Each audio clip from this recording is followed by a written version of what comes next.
Hello friends, welcome to you all in my YouTube channel English mashup. मैं आज आपके साथ टॉपिक लेकर आई हूँ लिटरेरी टर्म्स एंड फॉर्म्स के कुछ ऑब्जेक्टिव टाइप क्वेश्चंस।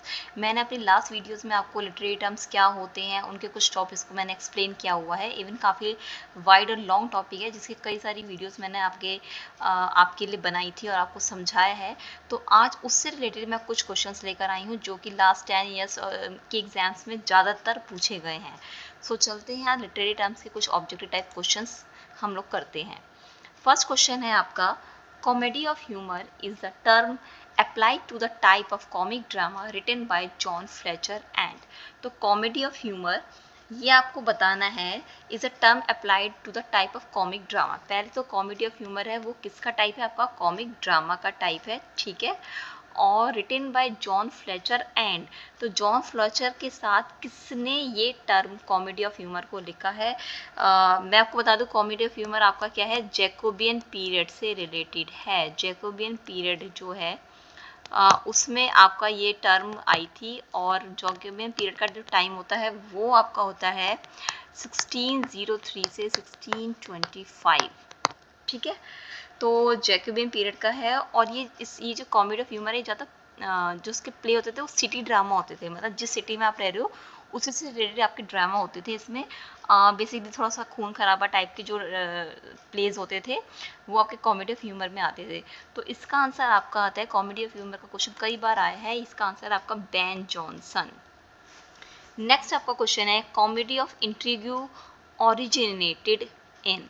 इंट्रिग्यू का मतलब होता है साजिश, कॉन्स्पिरेसी, ठीक है।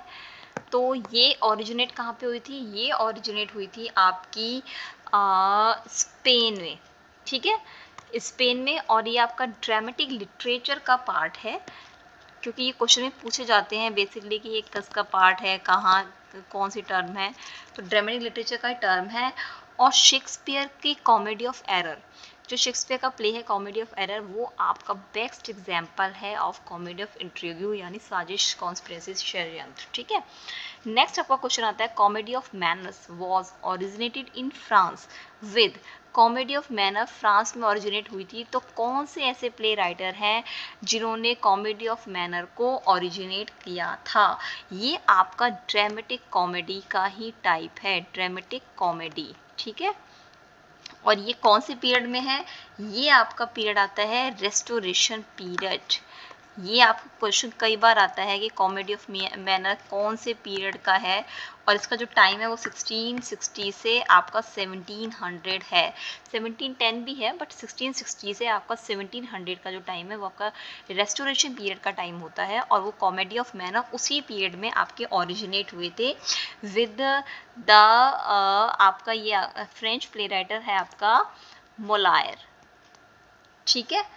तो जो आपके फ्रेंच प्ले राइटर है मोलायर, उन्होंने ओरिजिनेट करा था, फ्रांस में हुआ था रेस्टोरेशन पीरियड में 1660 से लेके आपका 1700।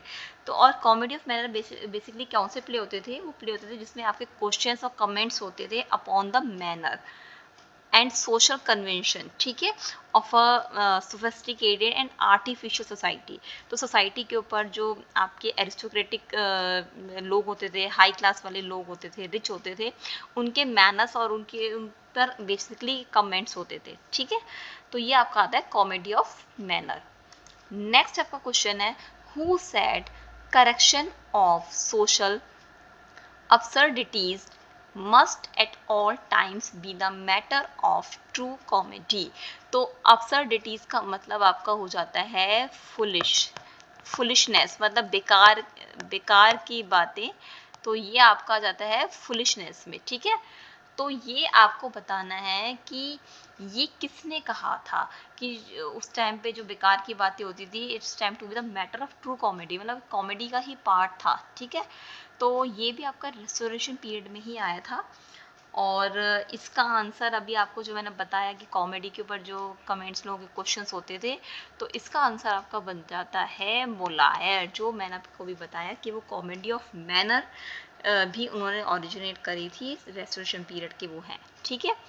नेक्स्ट आपका क्वेश्चन है, comedy of manners flourished in a particular period of England which period. ये क्वेश्चन मैं आपको भी लास्ट के जो 3 और 4 क्वेश्चन थे मेरे आपके कॉमेडी ऑफ मैनर से ही रिलेटेड हैं, और ये मैंने आंसर आपको पहले ही बता दिया है कि कॉमेडी ऑफ मैनर आपका किस पीरियड से बिलोंग करता है। वो आपका आता है रेस्टोरेशन पीरियड। तो अब आप देखिए आपके कॉमेडी ऑफ मैनर से 3 क्वेश्चंस बन गए, ठीक है।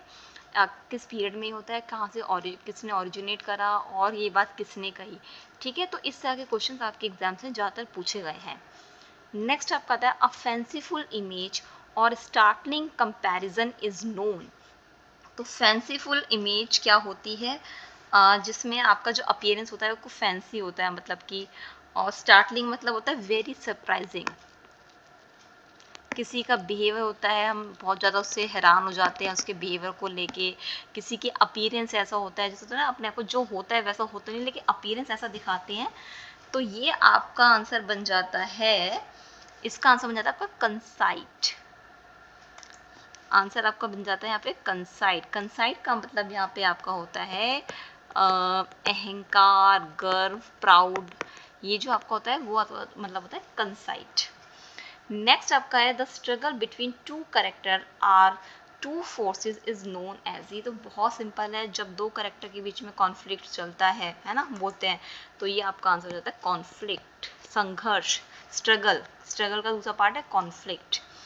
नेक्स्ट आपका क्वेश्चन है कॉन्फ्लिक्ट में बी टू काइंड्स। कॉन्फ्लिक्ट यानी जो संघर्ष होता है आपका दो होता है, आउटर एक जो बाहर चल रहा होता है, और एक होता है आपका इनर जो आपके अंदर मन में चल रहा होता है, कॉन्फ्लिक्ट संघर्ष कि आप ये करें ना करें। आउटर अलग है, इनर अलग है, दोनों तरफ अंतर द्वंद हम जिसे बोलते हैं इनर, ठीक है। तो वो आपका कॉन्फ्लिक्ट के दो काइंड्स होते हैं। नेक्स्ट आपका आता है डेनोटेशन इज। तो डेनोटेशन आपको बताना है कि क्या होता है।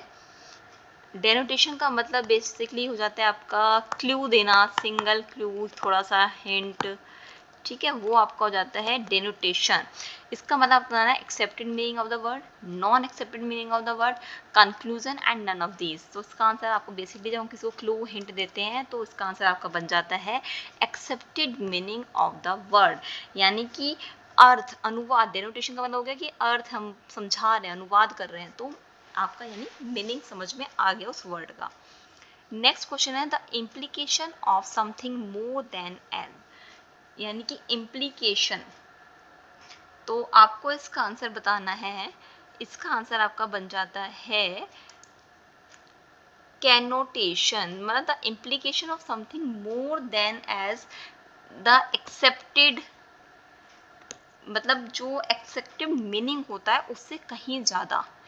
तो जब हम जैसे होता है ना, किसी कोई कुछ कह रहा है लेकिन हम उसका मतलब अलग ही निकाल लेते हैं, मतलब किसी कई बार हम कोई हमसे नेगेटिव वे में बात करते हैं तो हम उसको पॉजिटिव ले जाते हैं, पॉजिटिव वे में कोई हमसे कोई आराम से बात कर रहा होता है तो हम उसको गलत इंटरप्रेट कर लेते हैं कि नहीं इसका कहने का सेंस तो ये कुछ और ही है।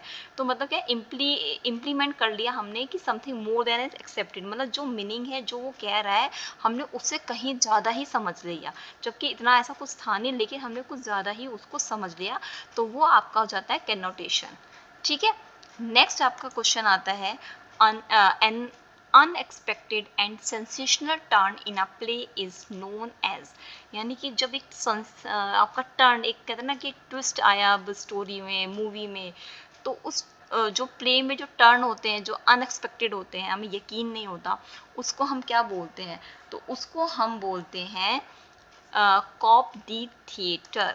कॉप दी थिएटर, ये आपको क्या होता है जब सडन एक्शन होते हैं प्ले में, जो मतलब अनएक्सपेक्टेड होते हैं, किसी को बिलीव नहीं होता कि ऐसा कुछ होने वाला है, तो उसको हम बोलते हैं कॉप दी थिएटर, ठीक है। Next question is it consists of two consecutive lines of words rhyming together usually in the same metre. ये बहुत सिंपल है, मैंने आपको लिटरेरी टर्म्स जब मैंने आपको पढ़ाए थे तो उसमें मैंने आपको समझाया भी था कि टू लाइंस जो होता है उसे हम कपलेट बोलते हैं, सेम मीटर में होते हैं, राइमिंग होती है आपस में, तो उसको हम बोलते हैं कपलेट। तो आपने अगर मेरी वीडियो नहीं देखी है तो मैं आज की इस वीडियो में आपको पुरानी अपनी लिटरेरी टर्म्स की जो भी वीडियोस हैं मैं उनका लिंक शेयर कर दूंगी, आप मेरी वीडियोस को ज़रूर देखिए ताकि आपको ये सारे जो डाउट्स हैं वो आपके क्लियर हो जाएं। नेक्स्ट हम चलते हैं Abraham काउली invented the metrical form of. तो अब्राहम काउली, ये आपको बताना है कौन सा उन्होंने ऑड को इन्वेंट करा, वैसे ये सिंपल है क्योंकि काउली से आपको समझ में आ जाएगा। काउली एंड ऑड, अब्राहम नहीं आएगा, काउली एंड ऑड, ये आपका इसका आंसर हो जाएगा, जो कि अब्राहम काउली ने इन्वेंट करे थे।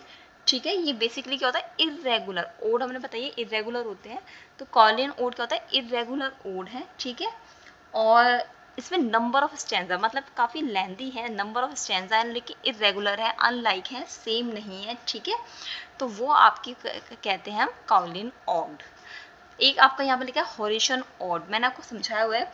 हॉरिशन ऑड आपके होते हैं, ये हॉरिस नाम के जो पोइट थे उनके नाम पे हॉरिशन ऑड बने। ये आपके खुशी से रिलेटेड, खुशी के टाइम पे जो सॉन्ग्स गाए जाते हैं तो वो आपका हॉरिशन ऑड हो जाता है। नेक्स्ट क्वेश्चन है, an article in criticism of a literary work is known as. Very simple question है आपका ये, कि जब हम किसी भी लिटरेरी वर्क को क्रिटिसाइज करते हैं तो किसके द्वारा करा जाता है, वो आपका हो जाता है, उन्हें हम बोलते हैं जो क्रिटिसाइज करते हैं उसे हम बोलते हैं क्रिटिक। ठीक है, क्रिटिक जो होता है, क्रिटिसिज्म आपको पता है क्वेश्चन में ऑलरेडी आ चुका है। इंटरप्रिटेशन आपको पता है किसी भी चीज़ को इंटरप्रिटेट करना, और डेनाउमेंट आपको मैंने पहले ही इसमें समझाया हुआ है। डेनाउमेंट आपका क्या होता है, जब हम बेसिकली किसी भी वर्ड को जो आपका ये डिनोमेंट आपका तो ट्रेजिक ड्रामा से रिलेटेड है, डिनोमेंट वर्ड ट्रेजिक ड्रामा से रिलेटेड है। और यहाँ पे ये क्वेश्चन कर रहा है कि लिटरेरी वर्क पे हम किसी चीज़ को क्रिटिसाइज करते हैं, जो कुछ हम कमियां निकालते हैं, तो वो काम किसका होता है, क्रिटिक का काम होता है। तो आई थिंक आपको ये सारे क्वेश्चंस मेरे बहुत अच्छे से समझ में आए होंगे, आपको अच्छा भी लगा होगा, क्योंकि एक क्वेश्चन के थ्रू मैंने आपको कई सारे क्वेश्चंस के आंसर भी दिए हैं। तो अगर आपको मेरी वीडियो पसंद आई है तो प्लीज़ कमेंट बॉक्स में फीडबैक ज़रूर लिखें, और मेरा चैनल इंग्लिश मैशअप ज़रूर सब्सक्राइब करें। Thank you friends for watching my video, and please subscribe my YouTube channel English Mashup. Bye bye.